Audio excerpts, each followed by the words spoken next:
At the end of the day, it's not about what you have or even what you've accomplished. It's about what you've done with those accomplishments. It's about who you've lifted up, who you've made better.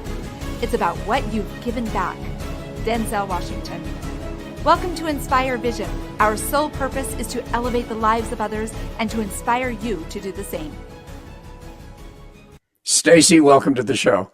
Thank you, Dr. Doug. So good to be here. Hey, it's great to have you here. Looking forward to this. You know, what I find interesting is everyone that I've ever interviewed always has a particular approach to what they're doing. And what I have found is for some people, one does not work, but another one does. And so I'm really looking forward for you sharing what your approach is and how it has helped people and how it's helped you. I'd love for you to share with the audience who you are and what is that aha moment or gradual moment that caused you to get to the point where you are today and the way that you're wanting to help people. Yes, absolutely. My name is Stacie Shifflett. I am the founder and CEO of a company called Modern Consciousness. And let's see. The idea for this company and the name and my theory of modern consciousness and all of that was gifted to me in meditation. And the catalyst for a lot of my personal change, I'm kind of known as the queen of reinvention. I've reinvented myself many, many times. I tend to just naturally do it about every decade, and we'll talk about that a little bit later. But I had my 28-year marriage imploded, and that was in 2012, which really it disrupted my life, I guess is is the best way to put that, the most concise way. And I did all the things that I thought I should be doing to recover from that and to set myself up in a new home and so on and so forth. And I discovered about 2 years in that although things really appeared good from the outside, they weren't on the inside, right? I was still very angry. I had a lot of resentment. I had adopted some habits that probably were not the healthiest, right? I was single and out and partying and having fun, and I had some great friends and we had some great times. But I really couldn't see my future, right? I couldn't see where it was going.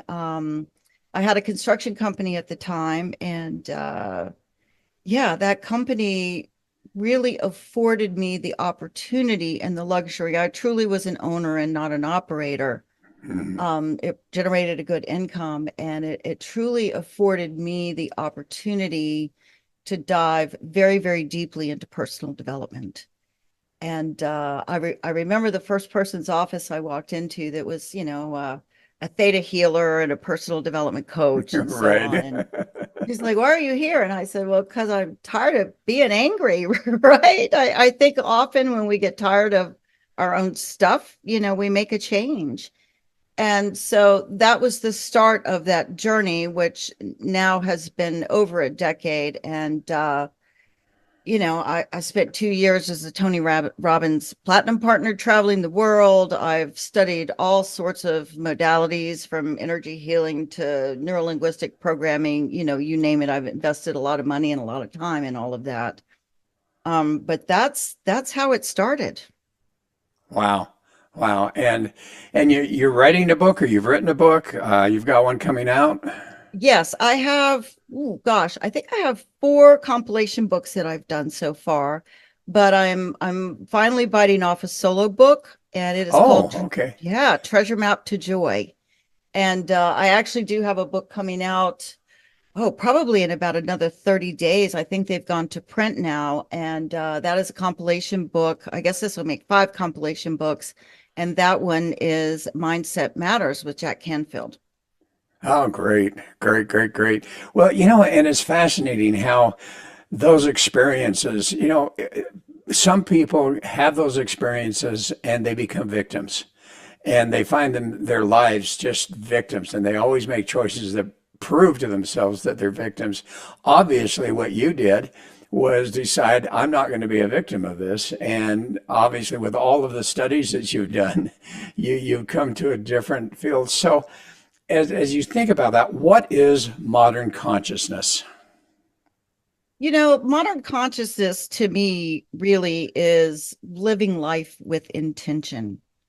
It truly is getting to know yourself. It is stepping out of what I call the aspect I call automaton 2.0, right? It's when we're on autopilot and the momentum of our lives is really being driven by the activities that are already in play.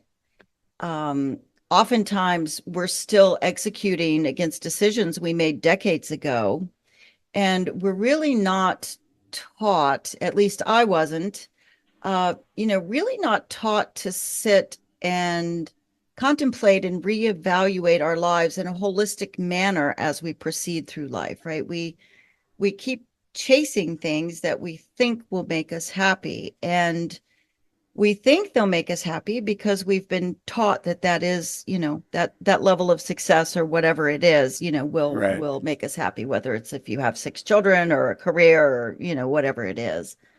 And all of that it's natural, right? We're born into this world helpless. So it has to be that way, right? We have to have people care for us and bring us up.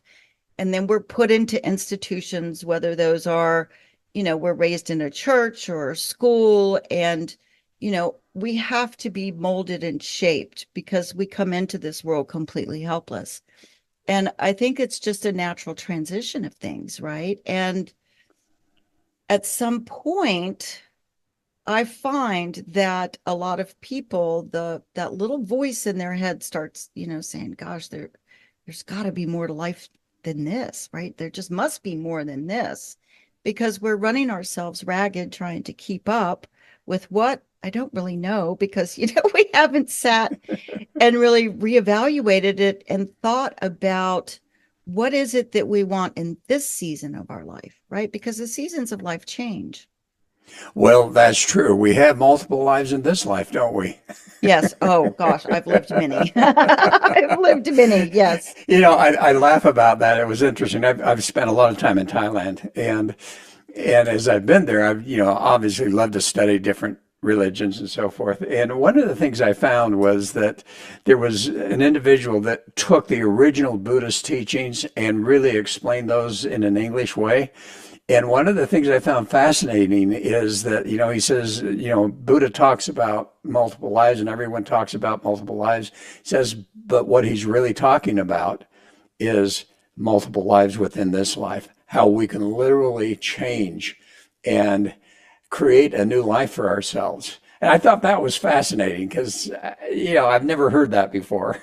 I've never heard it put that way. I have often said I feel like I've lived multiple lives in this life, but I have chills running through my body as you say that. And it's true. I mean, I've done so many different things, right? I started out as a cocktail waitress and a bartender, and was waiting tables, and I was making good money, I thought, so I quit college, right? And sort of stumbled into the IT world trying to get a job. It was a friend of my mother's from church that actually, welcomed me into her office, a small woman-owned contractor, government contractor. And she was a very small company. I had studied a little bit about computers when I was in college, but I didn't really know, but I just learned and learned quickly and just soaked it up. And as she lost people, I kept growing. And within a year of starting in a completely new career in a completely new area, date me, but I installed and supported the installation of the first IBM PC XTs, desktop computers, at the Wow. Department of Health and Human Services. And I did all of the user training. I did all of the help them with all of the applications as far as how to transition their job to use them. I didn't do the technical pieces. Right. And that was within a year, with a complete career change.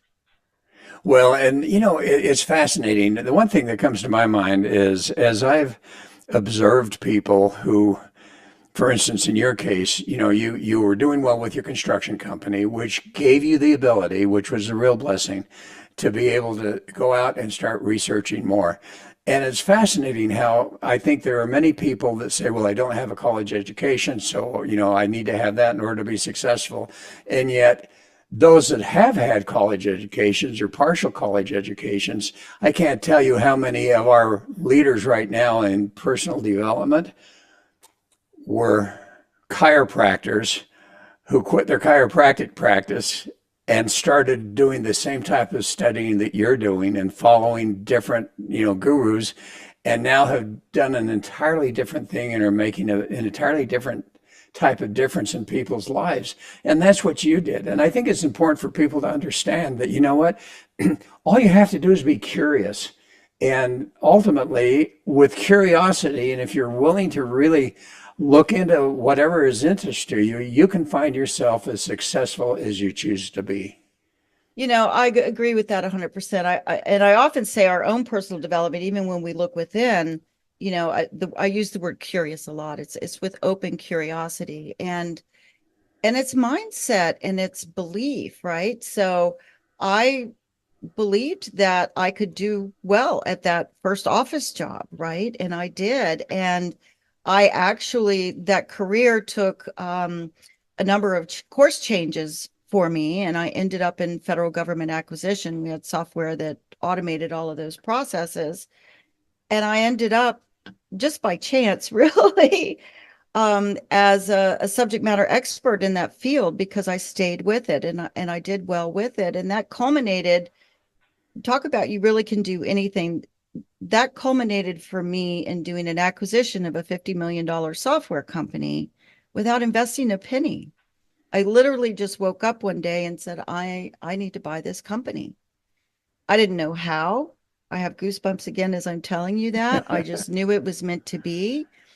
And I did it. I pulled in an associate of mine that had things that I did not, like he had an MBA and I had no college degree and we did it. It took 9 months and we had a lot of opposition. I'll put it that way. People thought we were absolutely crazy. He many times he was like, we're never going to be able to do this. And I said, we're doing it. And we did it. Wow. Wow. And that brings up the point of how can we literally change our lives, create a new life for ourselves. And I think so many times people create new lives for themselves and find that, what's the statement? You better be careful what you wish for because you may get it. And so what makes me curious is as you were talking about things, you talked first of all about how in a meditative state, a very important message came to you. And I'd love to talk about that a little bit more. Sure. What would you like to know about it? What happened? It's that came through for me after a trip for India, to India really, that I went to with Tony Robbins, and it was a spiritual trip.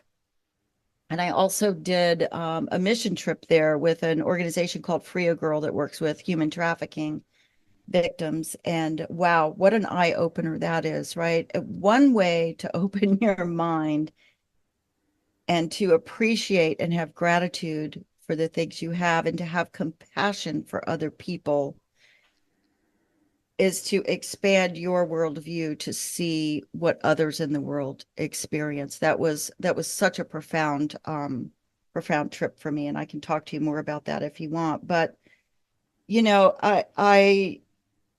this idea came in as they do for me. I will get the words, I'll get an instruction. And it was like, you need to start this company. And I'm like, what is this modern consciousness? I have no idea. I felt compelled to start writing the information that I was receiving.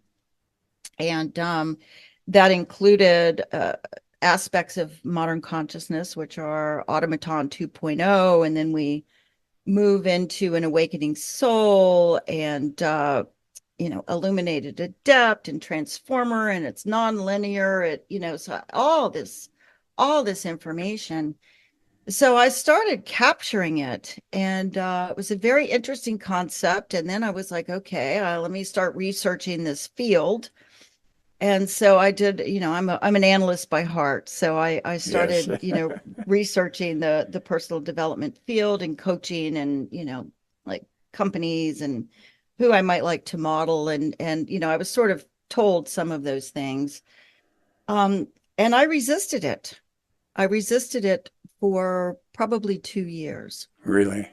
And I kept arguing with spirit, right? I would say, I am not your girl. I'm not your girl, right? I'm, 60 years old or what. I'm 67 now. So I was in my, mid 60s. And, I'm like, oh my God, I don't know that I want to start another company. I don't know that I want to do this. I don't know that I can do this, right? So I had a lot of internal resistance.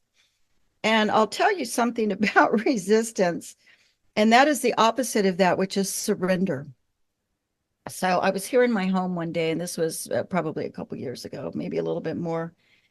And the idea consumed me and it would not leave me alone. So it was something I was doing all the time, right? I would write and get information and try to assemble it and, listen to what I was hearing and make sense of it. And, so that body of work and beliefs of mine began to grow. So I finally was meditating here one day and I said, oh, for crying out loud, I have some of the most interesting conversations with whoever's up there. Right? Right. If you're not going to leave me alone, tell me what to do, right? Just, you're not leaving me alone. The idea literally would not release me. And so I got one word, which was write. And I said, okay, all right, you've told me to write before, but I surrendered. And I literally said, I surrender. I will write. I don't know what I'm writing for or to. I've been writing, but I'll write some more. And within an hour of me surrendering to accept this mission, I guess, it still sounds crazy, but I got a text message from a friend of mine that said, hey, I've got a friend that's a publisher in Canada and she's doing a compilation book with Les Brown. Would you like to be on the project? I'll introduce you. So at that point, I kind of rolled my eyes up to the sky and said, well, that's kind of cute, right? Very funny. Obviously, I joined the project. I could not say no. And it was that chapter really released in me what I thought would be a book about my recovery from my divorce. And it was during the time of writing that chapter that I realized that I could launch a company in conjunction with the launch of the book. So that's what I did. That's what you did. So here's the question. Did you work with people? And we were referring to this a little bit earlier. When you work with people and you're helping them to quote, create a new life, because obviously the life that they have, that we've all created to a large degree has to do with, as you say, with our upbringing, with the religion, with the school, with the parents, with the family, with the society, all of that. When you're working with people, how do you help them to get to the point where they really understand what their genuine internal values are rather than what they've been told they should be? Okay.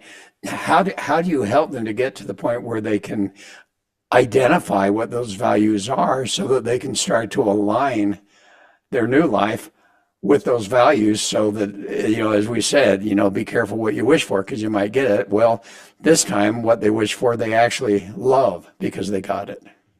Well, it's interesting to use the word values because I believe that when we become so out of alignment with our values, our deeply held values, and we sort of lose track of those along the way, right? They're always there, but we lose track of them a little bit. And our deepest desires, when the further away that we get from those, and we have clues throughout our life that tells us that, I think that's when we go into crisis or when we have a lot of anxiety or unhappiness. I start all my clients with a whole life assessment. I mean, everybody's seen a wheel of life probably that's done any personal development work. And Right. it's a 5-minute exercise, and the object is if any portion of that wheel is out of balance and your life is like this. But um I go much deeper into that and really look at every component of your life, right? Your financial, your relationships, your family, your job, whatever. There's a whole number of life domains there. And I look at those and really ask people, when's the last time that you perhaps have stopped and really looked at all of those things in great detail and meditated on them and thought about them and journaled about it and really dug deep to reveal what was going on in that area of your life. And the other thing that I do is, people tend to know what's irritating them, but they lose track of what's going really well, right? What's irritating us and aggravating us seems to outweigh all the good. So I really look at the good as well. And I think that that's important. And so that's kind of the foundation for the work, is really taking a good look at what's going on. And then we move to those life domains and we start looking at aspirations. What would you like to be doing in that area of your life? And I look at it not just in terms of activities, but how do you want to feel about it, right? We lose track of how do we really want to feel about something. So we delve into that. And then the next piece of my process, I call architect the bridge. So we start to look at all of that. Now, one thing that has served me really well throughout all my different careers is, I can kind of see a big picture and I can see the details and I can see patterns very, very quickly. And it has served me really well. So we start looking at patterns, because if something's showing up in one area of your life, it's showing up somewhere else. It probably just looks different, right? It's disguised. So we start looking at those patterns, and then, we create a bridge. We architect a bridge to move you in a practical and efficient and effective way toward your aspirations. And if we find patterns in there, which we always do, we can choose a pattern to work on and bring your awareness up on that, and realign your life with the way you would rather that pattern be working, make it work for you instead of against you, to move you in the direction that you want to go in. How many times when you're doing that and where you start to observe patterns, because we all have patterns in our lives, right? And oftentimes those patterns are not really doing us well. In other words, sometimes these patterns are really causing us grief and we're not really happy with the outcome and so on and so forth. And as you do that, if you often come up against a situation where you realize that that pattern was based on a quote purpose or value or whatever that happens to be, belief, and that it goes, the very pattern that is causing negativity in their life is actually something that came as a child or as growing up. And how do they recognize that that pattern has to be changed, and that belief that they've been living with for their entire life may not be the correct belief for their life? Yeah, it's, it is almost always tied to a belief or some sort of self-sabotaging behavior, right? And I think that once we begin to realize, when I work with my clients and once they really begin to realize the impact of it, yeah, it's helpful to know where it originated from. And we can do some work on that, but it's not actually necessary in every case, right?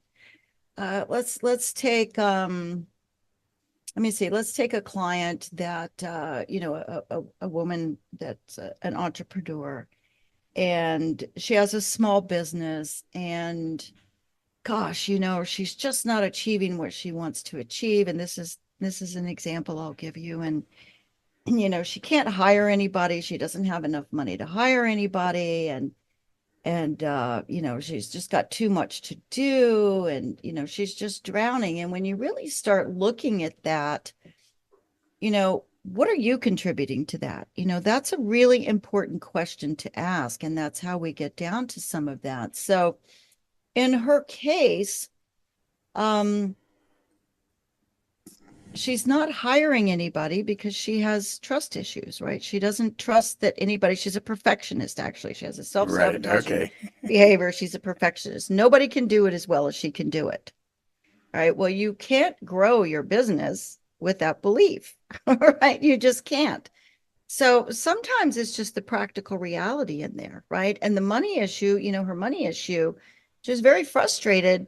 So she was spending a lot of money on luxury items, you know, so don't do that for a little bit, right? Let's not spend some of that money and let's try to hire someone for you part-time and communicate with them and nurture that relationship so that you do create a valued and trustworthy employee. And it can be done. I've had many over my different careers. So, do we need to really figure out where it comes from? Sometimes they will figure that out, right? It's, whether they got yelled at as a child for, they had to have straight A's or what have you. But, we're adults. So at some point, just let's let it go and let's not blame anybody for it. Let's just look at our behavior and what it's contributing to our lives, because that's really all we have control over.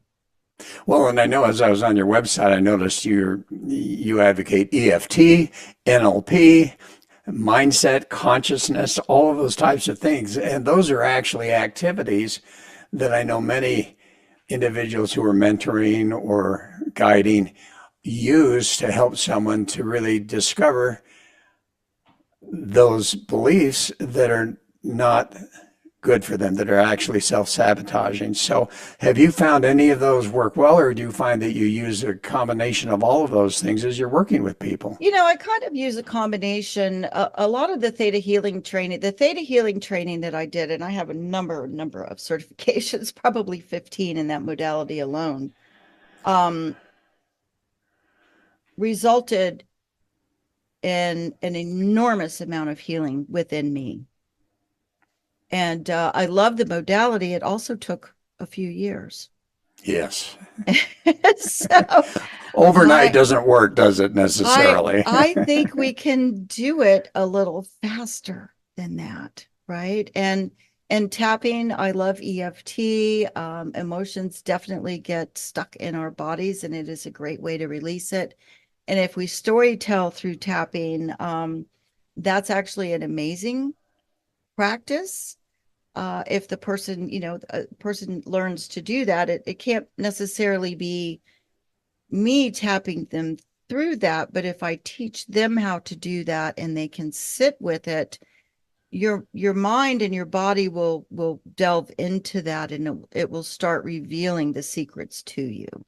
So, those modalities are really very, very helpful. Well, they are. And as you talk about EFT, it fascinates me because, I've heard about it, I've tried it, but really don't know how to do it. Okay. And I think a lot of people listen to that. And I know that there's tremendous science out there showing the value and the validity of that. But how on earth does it work? And how do we learn to not only just tap, wherever we're going to tap, but also what are the words we say to ourselves, or what are the words that we're saying to the universe, or whatever that is? How does that work? Some of it is a bit mysterious, isn't it? It is. So, there's a sequence, and we'll take something really simple, like if you're terrified of a dog, right? You start tapping. Oh, I'm so, dogs are scary. A dog bit me. You go through the tapping, and as you go through each phase of it, right, you just kind of keep repeating, and you're releasing it, right? It opens your subconscious up. My belief is that it does open your subconscious up, and you can go back and remember that time and tap through it, and the words come to you. The words and the images will come to you just naturally. It's magic. It really is magic. But our subconscious knows everything, right? It's back there and Right. it's trying to protect us all the time. So, um, I talk a lot. I'll bring the dogs up here again too. I talk a lot of everything's perspective, right? Everything's perspective. And what creates joy for us, right? My treasure map to joy, that's the outcome of the program that I do, is it's unique to each of us, right? So you can have a fluffy little dog with its tail wagging and giving you all sorts of positive signs, run up to two friends. One friend, she loves dogs, she'll bend down, pet it, kiss it, she's it brings her joy. That dog brings her joy. The other friend may have been bitten by a child or as a child, and she's terrified of the dog. The situation is the same. We have a friendly dog wagging its tail that's not going to cause anybody any harm. The reactions are completely different because it's our worldview. Mhm. So that's why I think it's so important to really delve into those things and figure that out. Now, if you're happy being afraid of dogs the rest of your life, go right ahead, work on something else, right?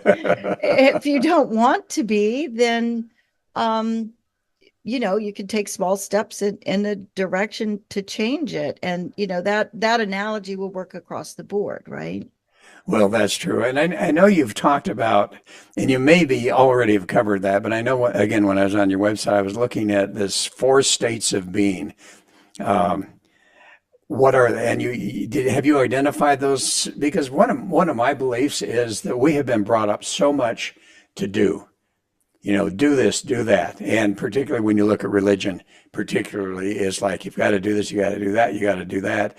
And there's little focus on being, on becoming.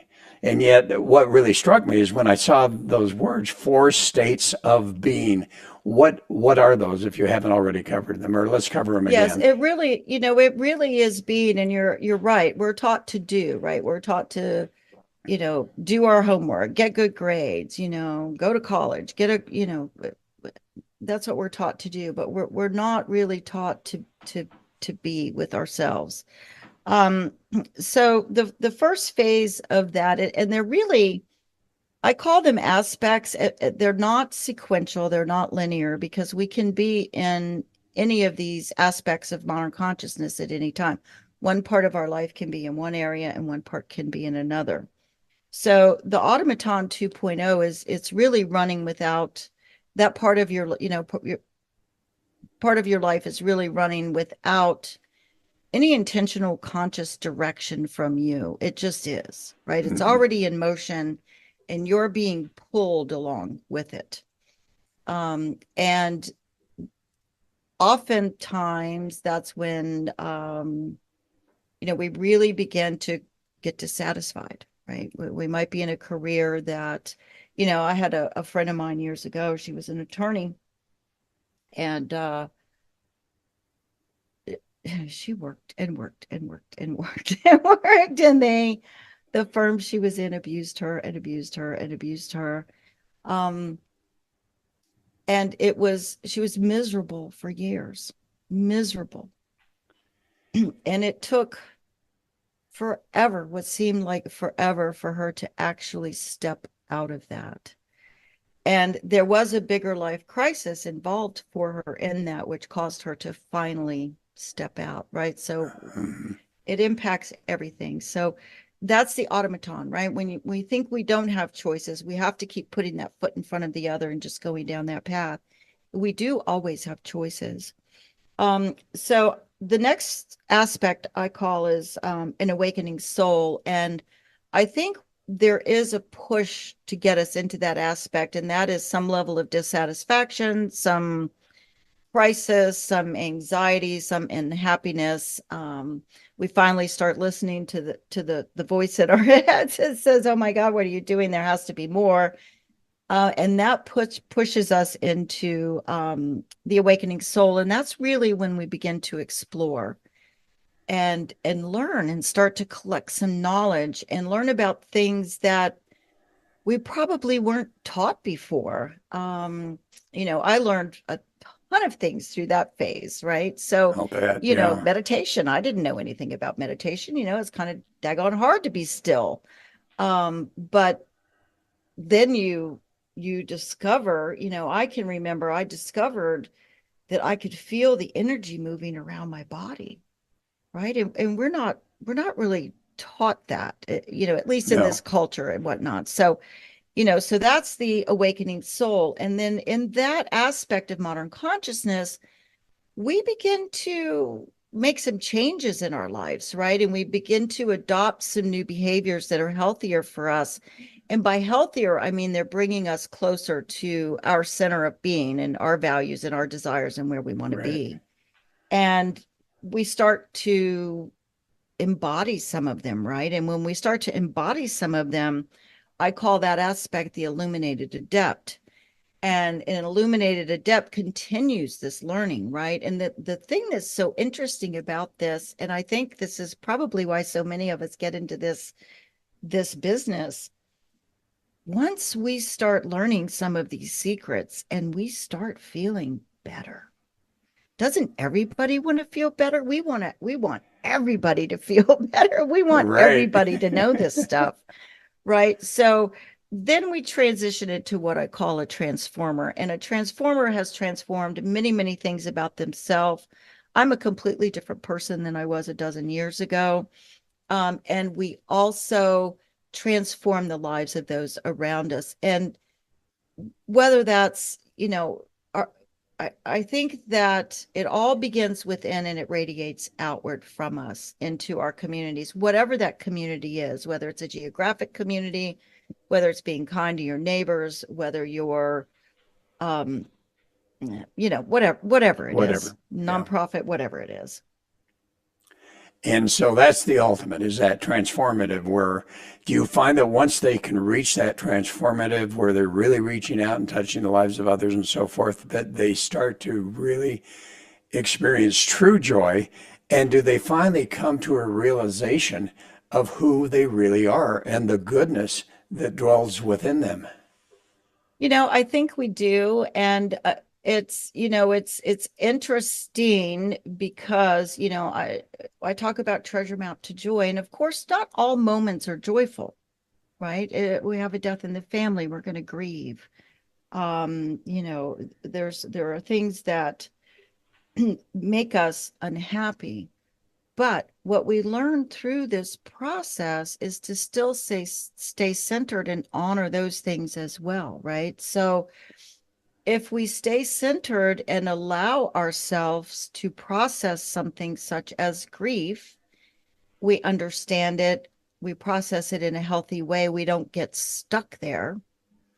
And that's the key thing, we don't get stuck, right?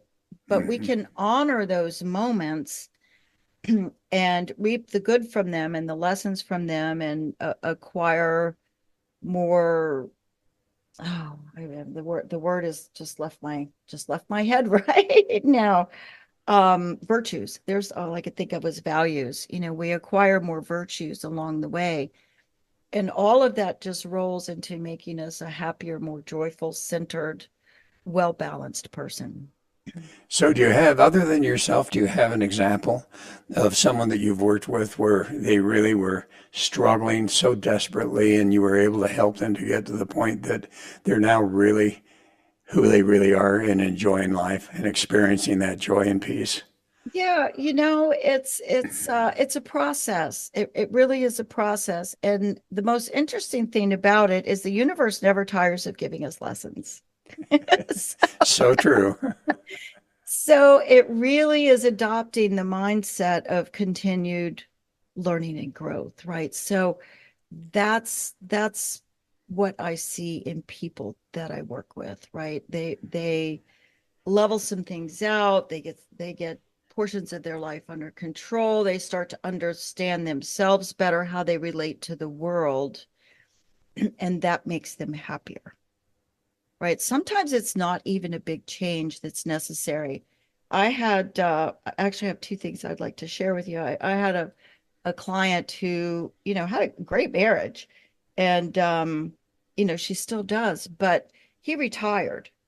And so that changes the dynamic, right? That Oh, changes yeah. that changes the dynamic a lot. Well, And with COVID, why do you think we had so many divorces? that's right. So, it's interesting. She was still working and loved her work, and she is still working. And they were starting to argue, and she was starting to dread going home, right? She just was starting to dread going home because now get this, you're irritated to get home when you get home and someone is happy to see you and wants to spend time with you, right? So let's think about that. Let's talk about that for a minute. So, and I'm a practical gal. I'm a real practical gal. So she was absolutely delighted because we came up with a strategy, set the expectation. Let him know, honey, it's Monday. It's my first day back at work this week. It's going to be a rough day. You know what you could do for me? I would really love it if when I come home, you could give me a half an hour to decompress, change my clothes. Could you make dinner for us tonight? And tomorrow night, we'll watch that movie we'll get carry out and watch that movie that you've been wanting to see. So it changed just that strategy of dealing with those circumstances, changed it completely. Wow. So it's not always a big thing. I had a conversation with a woman a couple days ago. Um, I talked to a lot of divorced women, and she's, oh my gosh, I'm remembering happy times of our marriage. Why won't this just leave me alone? Why won't it go away? I think she was married 25 years, and I just want it to all go away. Well, no, I meet a lot of women that think that all of those years of their lives were wasted, and it's not wasted. It's fine to cherish the good memories. It's fine to appreciate the difficult times and how you grew through those, right? It might have taken a while, but to appreciate how you grew as a person through that. But it doesn't mean that we dismiss decades of our life because the marriage ended. And I gave her permission, and then she gave herself permission to cherish those memories.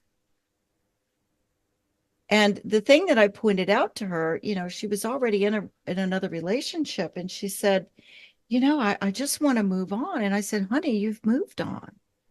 You have moved on, right? You're divorced. You've been divorced for a few years. You're in another relationship. You love your relationship. And you're haunting yourself thinking that these good memories that you had in that period of your life are, they're troubling you. That it shouldn't trouble you. Don't let that trouble you. It doesn't impact the relationship you're in now. You've already changed your life. And so So it is a mindset. And then it's a mindset, but as you say, then you go in and approach certain circumstances with a different mindset. And as you do that, now you're taking control of your life. Is that a fair yes, statement? yes, I think so. Because a lot of times we just don't know, right? Like she just really didn't know. Her belief was that she just needed to put all that behind her. She didn't want to have a good memory. She didn't want to miss that part of her marriage at all. There was a lot of bad in that marriage, but she didn't want to miss the good. And we're such an either or society, right? It's, we either release everything that had to do, like in her instance, we either release that and let it go, and we're not ever going to think about that 25 years of our life. We either do that, or, oh my God, does it mean I'm still in love with him? Well, no, it can be both. We Yeah, can I love not, that. Both and. It's not either or, it's both it's and. yes. And that is so often the case. And we just don't know that. And sometimes we just need to give people permission. Um, like her example, right? Give her permission that it's okay. It's okay to cherish that moment. So as we come to a close, unfortunately, what would be a message that you'd like to share with the audience? Oh gosh. So one thing that I work with a lot is our emotional triggers, and emotional triggers really give us insight into our subconscious, right? Our subconscious is pretty much in the unconscious. It influences everything we do, but we're not aware of it most of the time. So I call emotional triggers a waypoint on the treasure map to joy, right? So if you want to start getting into your head and figuring out what's going on, look at what's triggering you and then ask why. Why is that triggering me? And then just keep going a little bit deeper. There's actually, I guess I'm allowed to say this, there's actually a free resource on my website, Charting Your Treasure Map to Joy, that has a little workbook in it about your triggers. And that in and of itself can be some really profound work. Okay, so your website is modernconsciousness.com, Modernconsciousness.com. and they can go there and they can take that, they can look at that treasure map to joy. Mm-hmm. All right. Yeah, Hey, absolutely. There's a few resources on there, and then you can find me everywhere from my website, right? My social media, right. email, contact, whatever. Perfect. Stacie, thanks so much. This has been a fascinating discussion. I've really enjoyed it. Thank you. I've enjoyed it as well. And folks, thanks for listening. I hope this is making a difference for you. Go to the website because there's so much value in what we're talking about today. Anyway, this is Dr. Doug saying have a wonderful week and namaste.